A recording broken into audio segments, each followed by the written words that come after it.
You hear about someone going from, well, a so-called cyber terrorist Right. to a high-ranking government official, and it grabs you, doesn't it? It really does. Quite the story arc. We're talking about Alberto Daniel Hill. Hmm? The name behind La Reina Violeta. Yeah. And that book, Operation Bitcoins, Log into Hell. Yeah, that detailed a pretty explosive time in Uruguayan politics, really shook things up. Exactly. Shook things up is right.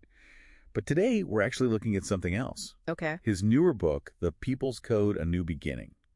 And it's not your standard policy paper. It reads much more like a personal story, a huge shift. A complete 180, it looks like. Yeah. So our mission here in this deep dive is to get into the start of that journey. Mm. How does Hill go from being this, outsider activist? The disruptor, yeah, to someone trying to fix the system from the inside? The preface itself asks these big questions.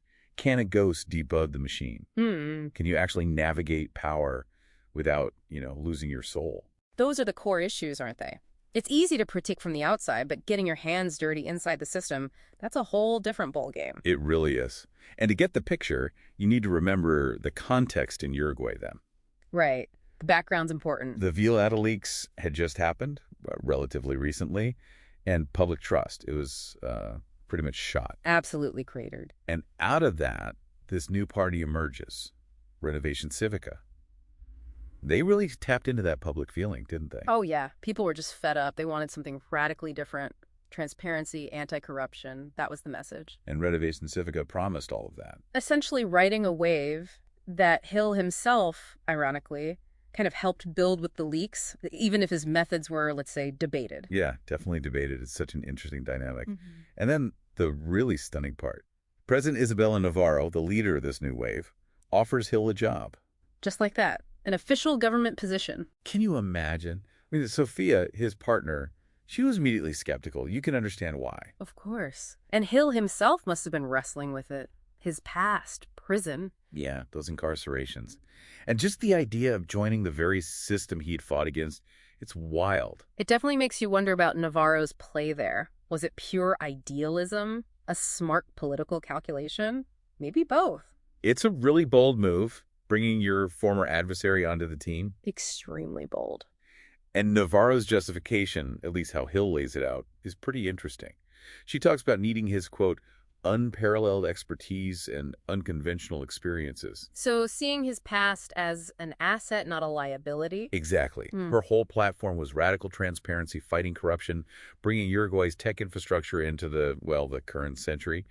She seemed to think Hill was the guy to help do it because of his history. It's a certain kind of logic, I suppose. Someone who knows how to break systems might be the best person to, secure them or make them transparent.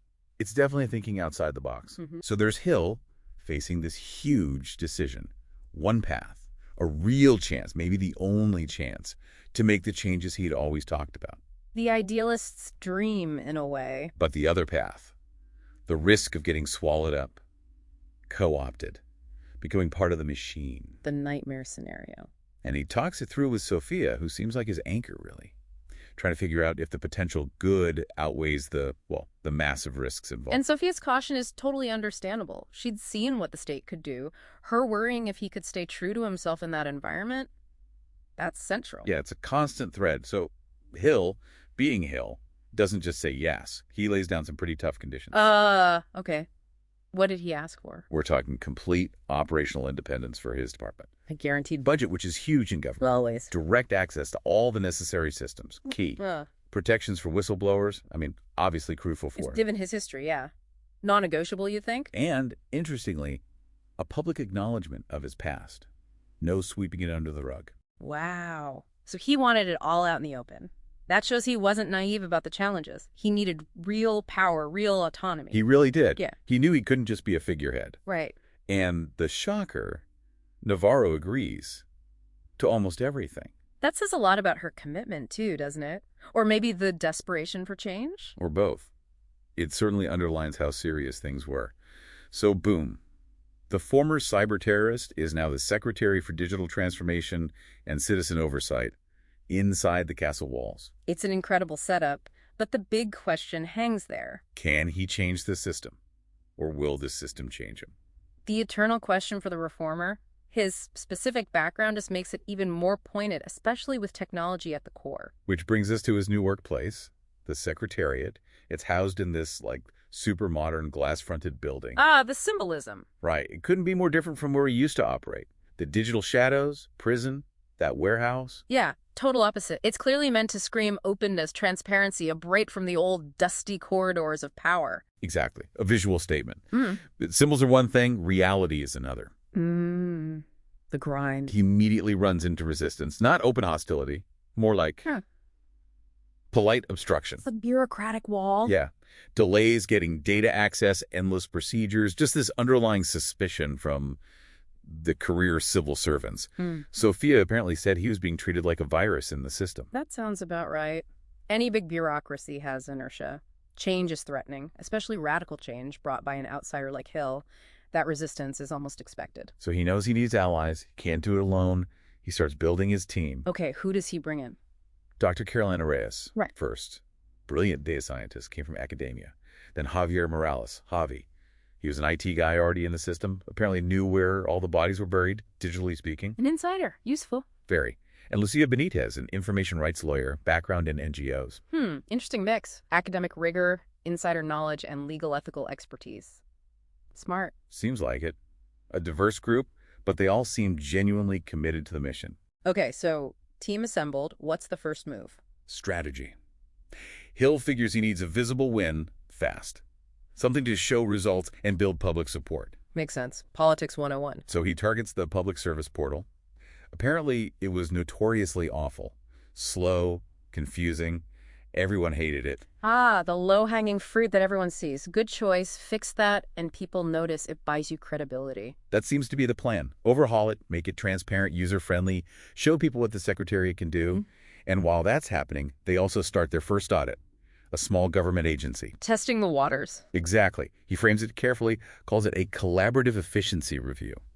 Try not to scare the horses, Diplomatic language. But you get the feeling his team, Reyes, Javi, Lucia, they're digging deep, documenting everything, every outdated system, every inefficiency, every vulnerability. Laying the groundwork. Gathering intel without causing a full-blown panic. Cautious, but methodical. But throughout this initial phase, Sophia's voice is there, questioning him. Still worried. Yeah. Asking that really pointed question. Are you still you, Alberto? Is the power, the environment, starting to change him? That's the core tension again, isn't it? Can you wield the master's tools without becoming the master? It is.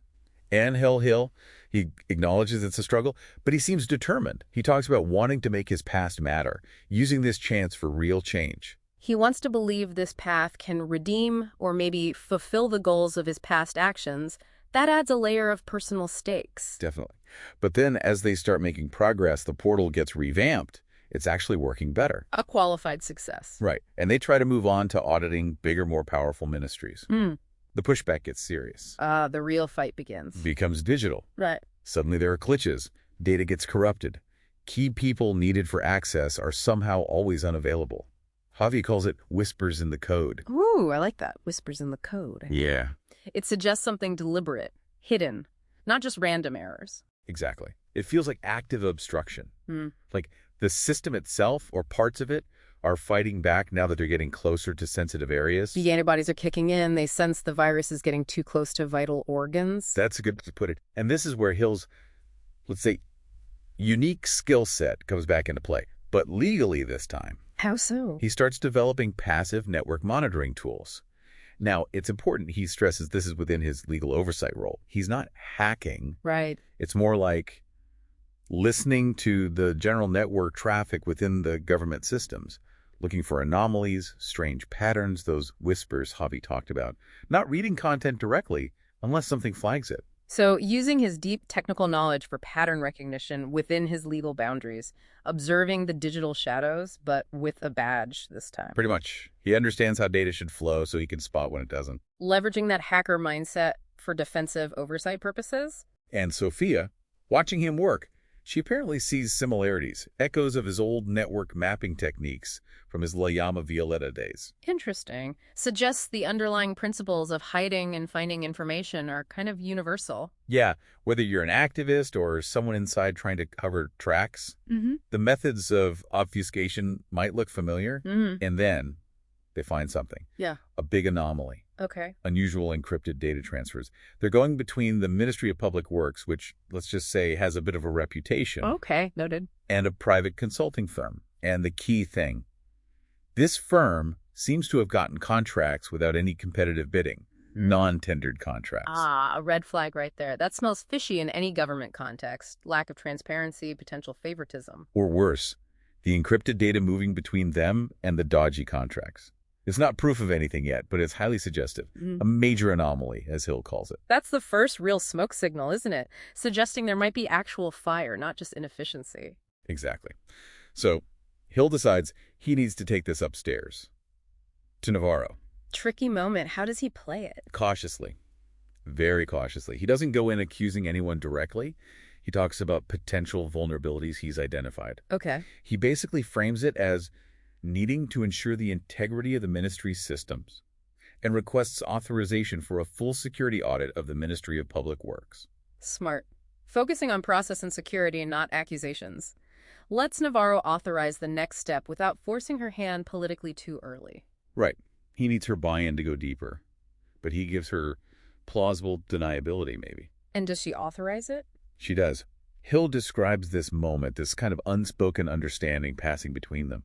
They both know what this audit could potentially uncover. So Navarro is still willing to take the risk, aware of the political dynamite they might be handling. Seems like it. She signed off. Wow. And that audit of the Ministry of Public Works, that feels like where things are about to get really intense. It's a direct challenge now. Yep, poking a very big bear. Those whispers in the code seem like they're about to get a whole lot louder. And that's probably a good place to pause our deep dive for today. Definitely feels like a turning point. The stakes just got significantly higher. He's moving from fixing portals to potentially uncovering major corruption. That's going to trigger a serious response. So, just to quickly recap where we are, Hill gets this almost unbelievable invitation into government. Mm-hmm. He navigates the initial bureaucratic resistance, builds a team, gets an early win, Right. but then hits this wall of digital obstruction as he tries to probe deeper. The whispers. And now he's potentially onto something big at the Ministry of Public Works. Which brings us back to that central question. Can the outsider fix the system from within? Or does the system inevitably win? It really boils down to whether his skills and his maybe lingering idealism can actually break through the defenses of entrenched power. Which leads us to a final thought for you, the listener, to chew on. We live in a world run by incredibly complex digital systems, right? Increasingly so, yeah. So what's the ethical duty of people who truly understand how these systems work? The tech wizards, the digital natives, whether they're inside the government or outside activists? Are those old lines between activism and governance just blurring in this digital age? That's a fascinating question. Where does responsibility lie when code becomes law or policy? Something definitely worth thinking about, especially if you dive deeper into the people's code. Absolutely. Thanks for joining us on this deep dive.